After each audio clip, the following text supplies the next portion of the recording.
Hello, everyone, and welcome again to Cross Border Talks. We come back after some silence period, and we come back on a historical day, the day after the elections in Germany. An election that was watched in the entire Europe with interest, with anxiety, with fear, but also with hope. And indeed, we are speaking about a historical election won by the moderate right wing parties, but with the Alternative for Germany, a far right party, firmly in second place, and with some of the parties that seem to be certain of securing seats in the Bundestag below the threshold, and with the Social Democrats having a historically low result of 16% only after having won the previous elections. And how to explain these results, what to expect from Germany's society on the day of the elections and also in the future. We are going to discuss today with Dani Antonelli, a very interesting guest based in Hamburg, Germany, born in Trieste, Italy, having previously lived in a number of countries, including Madagascar, India, Portugal, and Croatia. Having graduated in English literature from California State University and working as a professional lyricist for pop and rock metal artists in Germany. Dani is also a co-author of a series of articles on the rise of the far right in Germany that Cross Border Talks published. So, welcome, Dani, to the program. Thank you for being with us today. Thank you very much. I'm very honored to be part of the program. So I'd ask first about your first impressions after seeing the results, seeing CDU in the first place and the Alternative for Germany in the second. What were your thoughts? Well, let's put it this way. I was quite happy that it looks like it's going to be a two-party coalition, with the Greens being the safety net uh, behind those two parties. In other words, it could be that the Greens will go into opposition, but will be silent support in case it's needed for the two parties, the CDU and the SPD. And one of the great things that we have to really be thankful for is that there was 84% of the population that went to vote. Now, the higher the turnout, usually the higher the votes for the parties that like democracy. And it was a high turnout compared to the United States, where the turnout was 63%. And that was a high turnout for the United States. I mean, so here in Germany, we're doing well, I think. Still, there is 20% for the party that is, let's speak mildly, skeptical of the liberal democracy. How do you explain this rise of the AfD party? Well, I explain it in two ways. One, we have to look at Germany as a country which is completely different from uh, most of the other countries in Europe. Germany was split in half after World War II. And the part that was occupied by the Soviets was, let's put it this way, it was kind of denazified, but it wasn't completely denazified. In other words, some of the people who rose to the top in the East German parties and the Soviet aligned power structure had the same kind of mentality. In other words, authoritarian, watching people, keeping tabs on everybody. And when the wall came down, instead of what might have happened in a country like the United States, where when the West was opened up, everybody streamed into the West to get land, to start new things. They didn't do that in Germany. They didn't stream from the West into the East to buy land and to start new businesses. They didn't want to go there. They didn't like the idea of moving from where they were. In fact, living in Hamburg is a lesson in that because, for instance, it's not 100% true, but if you ask a person from Hamburg who lives here, who was born here, and they say, hey, we've got a great job for you down in Munich, you'll get 10% more pay, but you got to move. They'll say, nah, no, thank you. They don't want to go. And that's what happened. The people from the West did not want to go to the East. And when the people from the East came to the West to get jobs, to get something, they were shunned. They said, oh, those are Aussies. They weren't accepted. They didn't like the Saxon accent. You know, these people were made fun of. It's not a nice thing. I can imagine that those people felt offended. They said, oh, now we're Germans, but we're not. We're not accepted. So there's a feeling of, how can I put it, revenge. Okay, well, we're going to show you. We'll vote for these people. On the other hand, you're dealing with people who live in the countryside. They're conservative. They think, they've been convinced that people are coming in to steal their jobs. Nobody's stealing their jobs. They don't have the kind of jobs that need to be stolen. They work on the land. They have crops. Actually, they could probably use some people to help them with their work. And the people who come over here to the West, well, some of them were able to prosper, but most of them felt rejected. And if they went back, that's the result. They join these groups of people who feel I'm rejected, nobody wants me, and the AfD plays on that. They use social media. Now, this is where we have to talk about what the man that I call the muskrat. You know, I don't like to use his name very much, but the muskrat is an animal that lives in the marshes, and you know, it looks like a rat. It behaves like a beaver, but it looks like a rat. And this guy has control of social media networks, along with the czar, who is currently in control of Russia. Now, these two people have been working day and night for many years to convince other people that they should rebel against democracy. They don't like democracy. They want to be in charge. And it works. It works. Also, it also worked in this election. Social media worked in this election for the Linke Party, the left party, the Linke Party in Germany.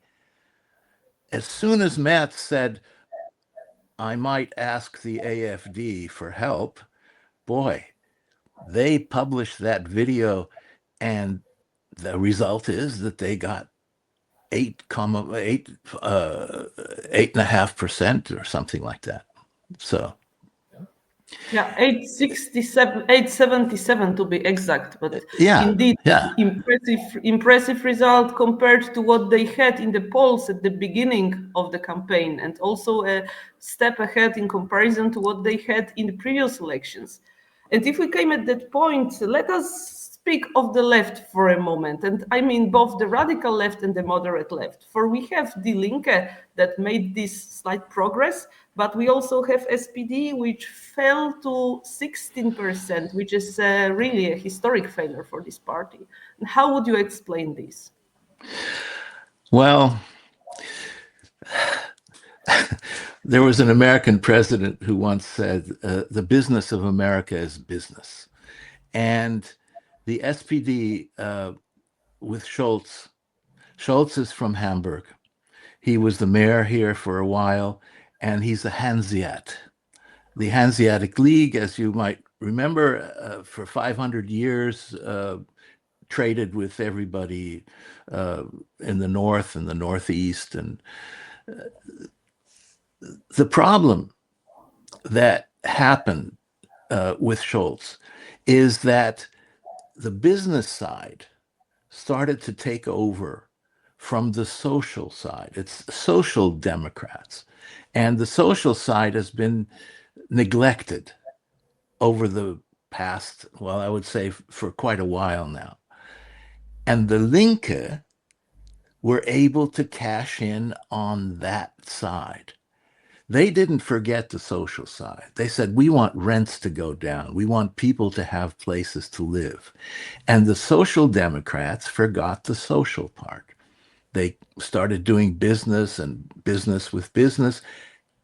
And the problem is, of course, on the other hand, they took in the FDP. Now, the FDP is a neoliberal party. They tried to get their neoliberal ideas into the government, and they succeeded to a certain extent. And the SPD allowed that to happen. And the people paid them back for that. Nobody likes neoliberal politics. Not really, not the people. Some of the business people might, but actual people don't like neoliberal politics. Economy was indeed one of the biggest topics discussed when it came to German affairs, and the experts spoke about also historic fail in terms of economy. Turmoil that will change the turmoil in the. There was I heard of an opinion that Germany is trying to continue doing economy with 18th and 19th century tools without seeing how the world changed and how technology, how the business looks like completely differently today.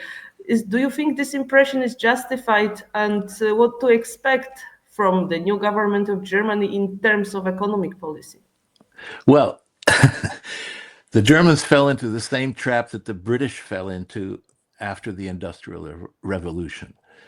The Brits had an advantage. They industrialized the country and they were at the top of the world and doing everything. But then, when other countries started industrializing, they had better and newer equipment. They had newer concepts of how to do the job. And that's what happened here in Germany. They have forgotten to innovate. They sold. It was very interesting. At some point, I knew some people who were in logistics, and they were transporting old German factories to China, to Vietnam, to all those countries in the East. They would pack them up in boxes, send them over there, and unpack them. And so their old factories were gone, and the Germans could build new ones. Well,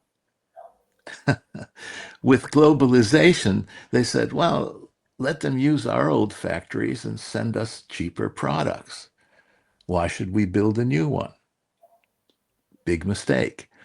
You have to continue innovating. And they forgot that this is the trap that you get into when you are making money that's coming in from somewhere else. It's not your manufacturing base anymore. They still have very good engineers, and they still have a bit of a manufacturing base, which is okay. It's going to, personally, I'm optimistic. I do think that they will be able to turn it around, but it's like turning a huge tanker in the water. It takes a while to swing it around until it finally gets on the right course. And I believe the Germans are diligent. Let's put it that way, right? They're diligent in the way that they go after things, and they use logic. Logic is not dead in Germany. You need the logic to learn to speak the language. The verb comes somewhere at the end, so you better hold on to that thought. So I'm pretty sure that they'll be able to get out of it. In fact, one part that they're getting out of already is all my electricity comes from green energy. I have Hamburg electricity. It's from the city. It's owned by the city, and all my electric stuff comes from green energy. So that's one step forward. It might cost a bit right now because we don't live in the tropics and we can't have all the solar panels that everybody else can have. But we have wind, and we're getting some stuff from Norway and Sweden. In fact, I was just reading, and so they did a since the cheap Russian gas is gone, right? Mhm. That's gone. So what they did is they're getting some LNG, of course, from the United States. They had to do that, and but now the SEFE, Securing Energy for Europe, and the Saudi ACWA Power are going to deliver 200,000 tons of green hydrogen. Green hydrogen. That, in other words, it's climate neutral. You burn it, nothing happens. The world doesn't get polluted. And who else is working on stuff like that? Well, BMW, VW, and some of the other companies are already using the green car, electric car energy thing. That's okay. But for that, you need the minerals. Who gets the minerals through the world? All these rare earth stuff. Who gets that? Well, the Russians, the Chinese, and the Americans. They're the ones stealing it where they can, right? The Chinese are in Africa and in South America. The Russians are trying to get as much as they can from Ukraine. In fact, we can talk about that later. But the Germans, the Americans want it from the Ukraine and from wherever else they can get it. But the Germans don't have an army going into Africa or anywhere else to steal this stuff. So they have to think outside the box. And thinking outside the box is what BMW is doing now with hydrogen. They're making cars and trucks that run on hydrogen. Well, how do you get hydrogen? It's a complex process and it takes a bit, but it's water, right? You break up the water molecules and atoms and stuff like that, and boom, you have energy. So it's a positive thing. You know, I think of Monty Python, look on the bright side of life. Well, it's a really rare positive message when it comes to Germany. Recently, Germany was, as I said, mainly discussed in the context of economic turmoil and the rise of the far right. And what you say shows that really there are also things to be hopeful about. But here I need to come back to I need to ask another tough question again. I mean, the migration issue, because this was the Oh, other question that somehow dominated this campaign. So, economic problems on one hand, and the question of Angela Merkel's legacy on the other side. So, you being based in Hamburg, a multi-ethnic city with people of hundreds of different countries having come and settled down there, do you feel that Germany is falling apart due to this migration policy that was led previously? Or do you feel that there were mistakes made? Or is this all exaggerated by the far right and exploited in the political discourse? absolutely exploited. And it's exploited through the social media channels run by people like the Muskrat and Telegram channels, you know, who runs that. And here's the thing. When I ride the bus or the train, or I go to Altona, which I love to go to Altona in Hamburg. It's an area. It's a multi-ethnic area. Multi-ethnic. One of my good friends, Alex, she's a translator. She's half Russian and half Scottish, and she has been working with the Ukrainian refugees, translating for them and helping them get through some of the stuff. It's wonderful to sit somewhere and hear 4, 5, 6 different languages. Now, of course, you have to understand that I lived in all these different countries, and so I I like the sound of foreign languages. Uh, but the people in Hamburg, especially Hamburg, are very tolerant, extremely tolerant. Now, when you get into places, I mean, Hamburg, you have to remember Hamburg is a port. It has had trade for centuries, and port cities, the ships come in, those are foreigners. Of course, they spend a lot of time at the Reeperbahn, but that's something else. So the fact that Hamburg is able to do this is something which has to do with Hamburg. However, if you go to other places, you find that the people who have integrated into the country, Syrians, they integrated almost immediately. Why? Well, many of them who escaped Assad had skills.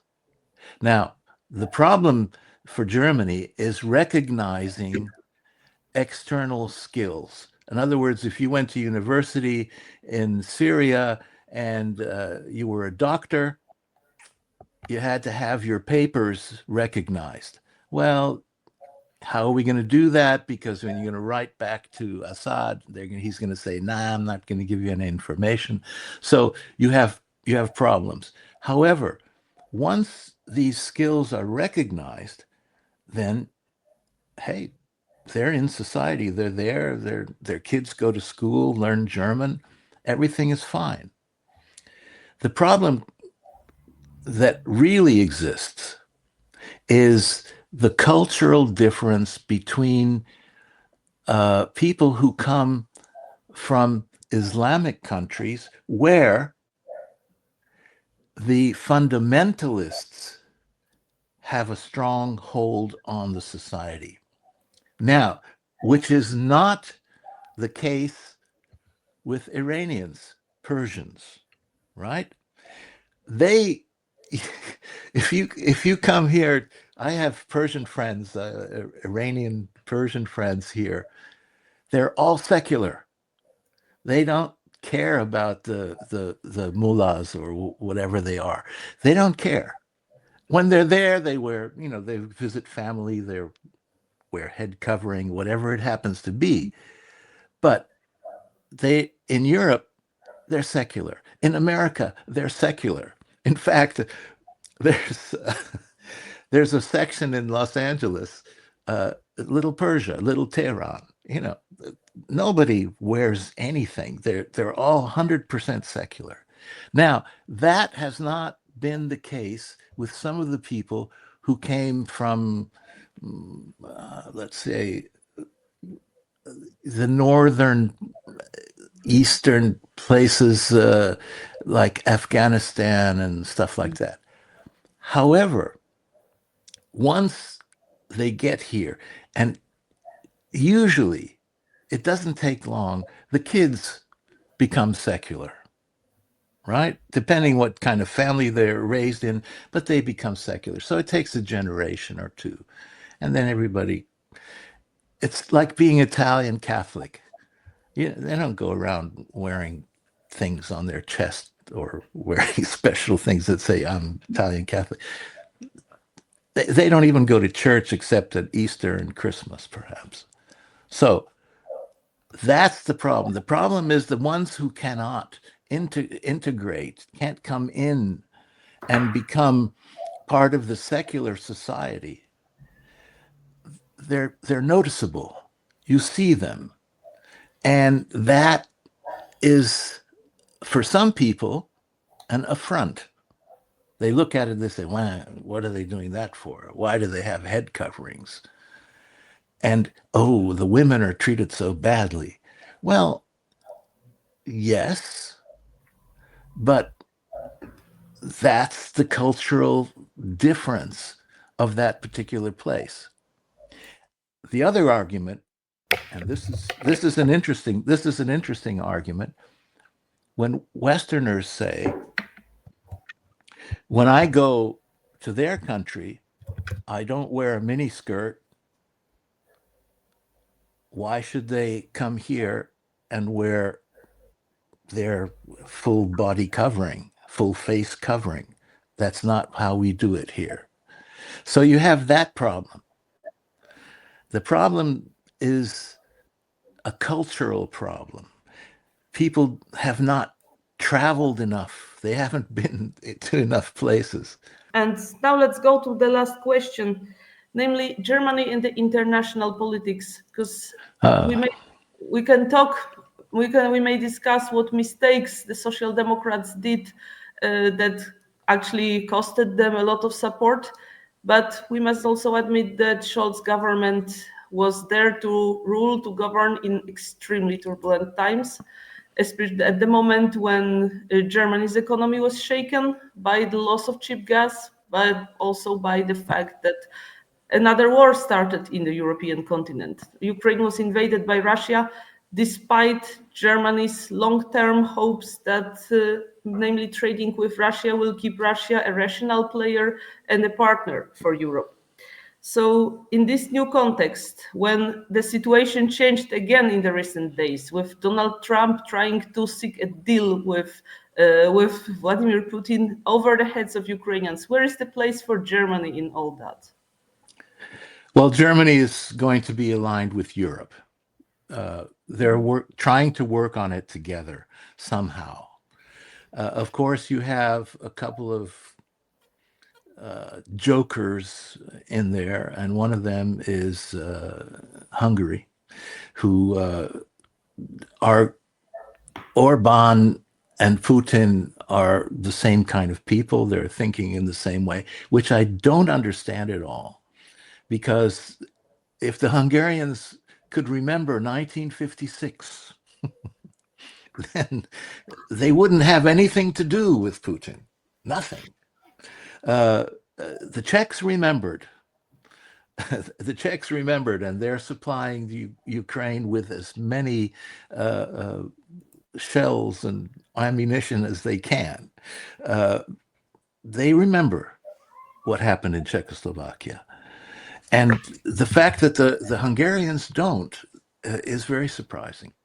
But anyway, the problem that we have at the moment, of course, is that the orange monster from the United States and the Tsar are getting together. Now, remember I talked about Alex, my good friend. Her family is still stuck in Russia. And her father was in the Soviet army.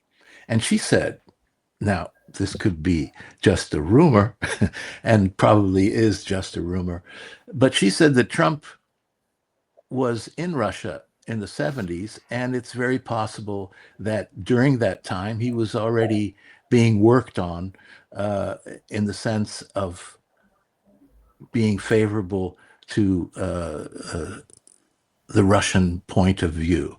And you have to remember the real estate business in New York City. You have the five families, the five Italian American mafia families who control all the construction work. And in the north part, Coney Island and that, you have the Russian mafia families. And you can't do any business, you can't do any big business with unions or with delivery of goods or even collection of garbage. Okay, you can't do any of that in New York and New Jersey without doing business with the various mafia families. So if you've been doing that kind of business from the beginning, and you have to remember the Orange Monster's lawyer, Cohn, was also the lawyer for all the mafia people. So there's a connection there. And it's a connection which is not ideological. We have to forget all about ideology here. It's a criminal money making connection. These guys are not interested in ideology. They'll throw ideology at you as a screen to confuse you. You think that they have ideology. They don't. The only ideology they have is money. Cash. Cash. Yes. So you have to look at the war in Ukraine from the point of view that it's a war to get something. It's not a war of ideology. They don't care. They say, oh, the Nazis. There was no Nazis. They don't care about Nazis. What they care about is all that stuff that's going to enhance the money market, and that's the minerals. Ukraine is the richest country in Europe in minerals, and they have those rare earth minerals. Why do you think they took Melitopol? That's where all the factories were to refine all those minerals. That whole part, they want Donetsk. They want that because that's the richest part of Ukraine. The other thing they were thinking of course, is getting the grain. Ukraine is the breadbasket of Europe. The evil the evil German dictator from the 1930s, he knew that already. He said, well, we want Ukraine because it's the breadbasket of Europe. If we can get all those grain places, we'll be okay. So you have to look at it from the point of view of I want the money. Now, the Orange Monster from the United States suddenly said, hey, well, Mr. Zelensky, if you give us your rare earth minerals, then maybe we can do a deal. Well, Mr. Zelensky, I hope, or somebody turned around and said, yeah, we'll be glad to, but you got to go and get them from the Russians who have taken most of them. So if there's any possibility of peace, it comes in the money side. Who's going to get what? Who's going to make what? The other thing that we have to look at, the Tsar thought that he was going to be able to take Ukraine in 2 weeks. I'm going to go in there, take the whole place, and I will be the hero, the war hero, the guy who conquered a huge country in 2 weeks. Well, that didn't happen. So now he's not a war hero. He's not a hero at all. And that, for any narcissist, we know we have the narcissist in the United States, we have the narcissist in Russia, and they don't like being not number one. So he's fighting the war now for the minerals, if he can get them, but he's also fighting for pride.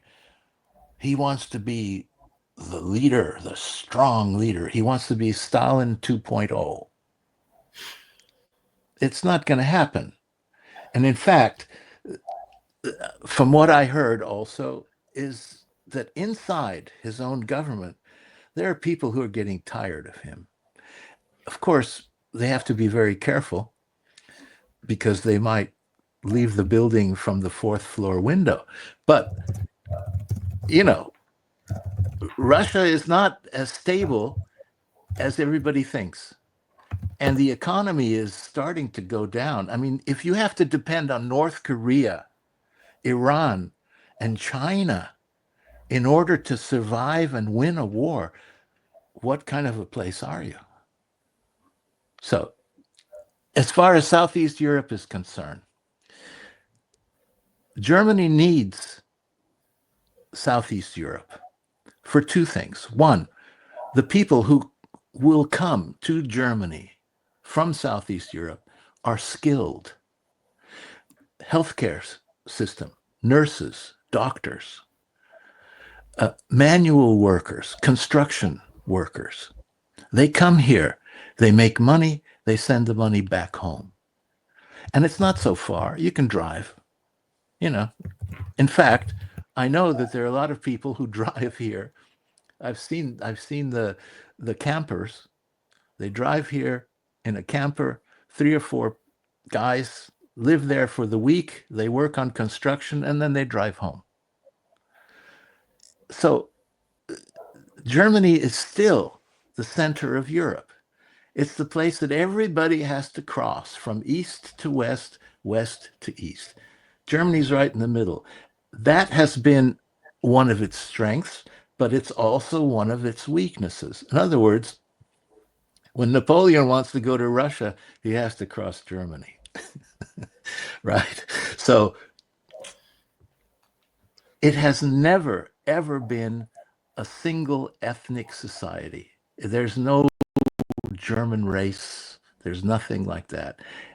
It's all sorts of different people. In fact, here just north of Hamburg, it was Slavic country for a long time. You can go there to different places and you see there's all sorts of Slavic roots that are there. So, Germany is a central place. Oh, yes. Excuse me. There's one thing that I forgot to mention about the East. They have not been told there are 50 million people in the United States of German heritage. True. And all those people left Germany because of war, because of famine, because of economic straits. And they all left. They were all migrants, refugees. So the same thing is happening here. People are coming here because there's war and strife and there's no work in the places that are being devastated. How long Afghanistan was in 20 years, 25 years of war. I mean, the Taliban is not a great solution to that, but at the moment, right?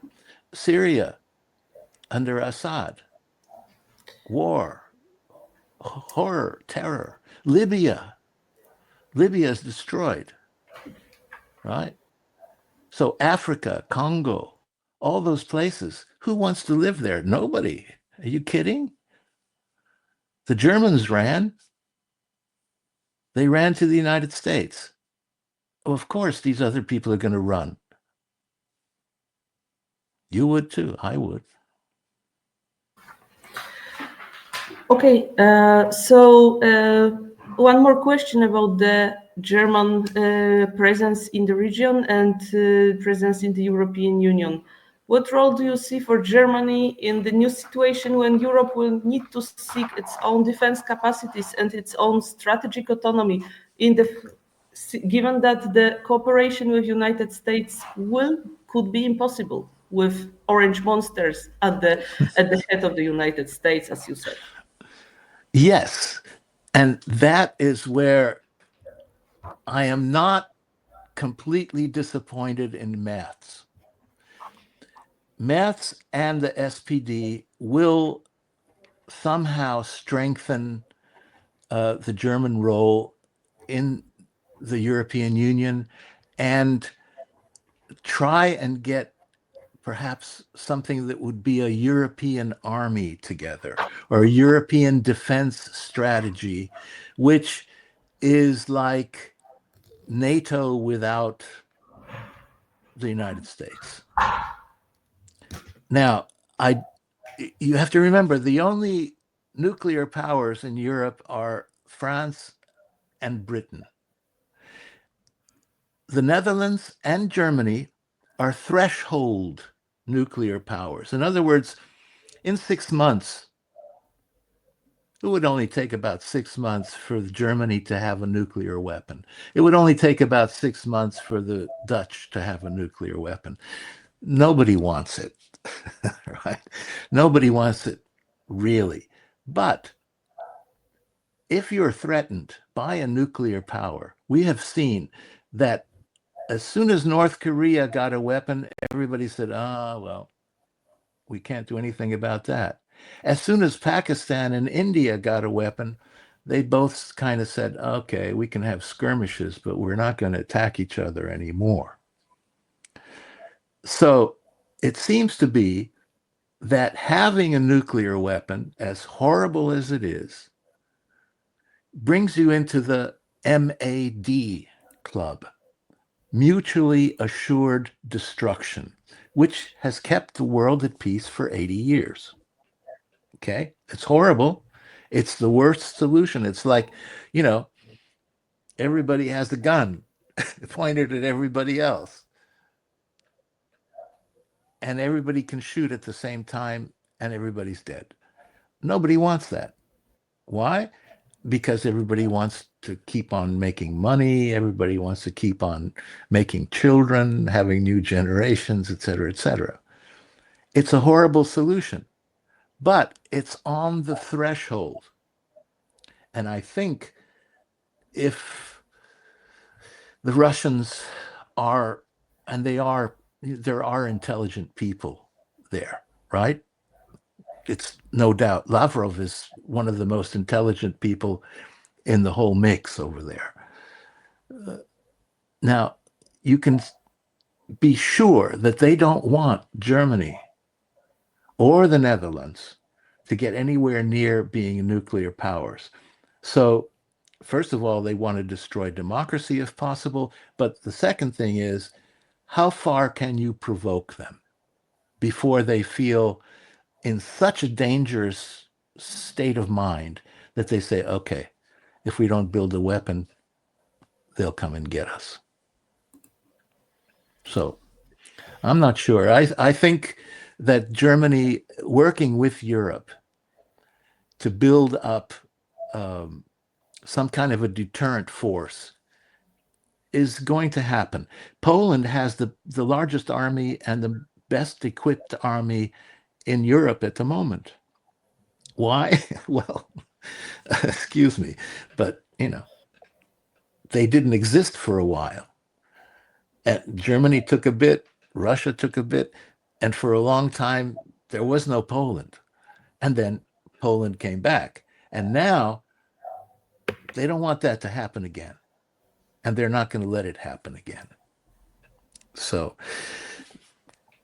I'm not exactly sure how it's going to be done, but I have a feeling it will be done, and it will be done rather quickly. The other thing is, how long will the powers that be allow the orange monster and his muskrat friend to continue doing what they're doing in the United States? I'm not sure if there isn't a lot of discontent among people who really count, who really have the power behind the throne. And if they're discontented, these two guys could disappear. And I sincerely hope that these people are discontented and those two guys disappear as soon as possible. Well, we went a bit away from our key topic, which was the election in Germany, but I like this hopeful message very much. I think the cross-border talks listeners who appreciate democracy and democracy and mutual understanding will also appreciate this message. So with this, I'd like to finish today's cross-border talk with Danny Antonelli, who joined us from Hamburg, who shared with us his insights, his impressions, his personal views on what is going on in Germany and what does this election result tell about the German society and its future. So thank you very much for being with us today. Please don't forget to subscribe to Cross Border Talks so that you don't miss any talks. And well, follow us on the social platforms we are present. Follow us on our website. Danny, again, thank you very much for being us today, and see you again. Malgorzata, thank you very much. And Vladimir also, thank you, both of you. It's been a pleasure.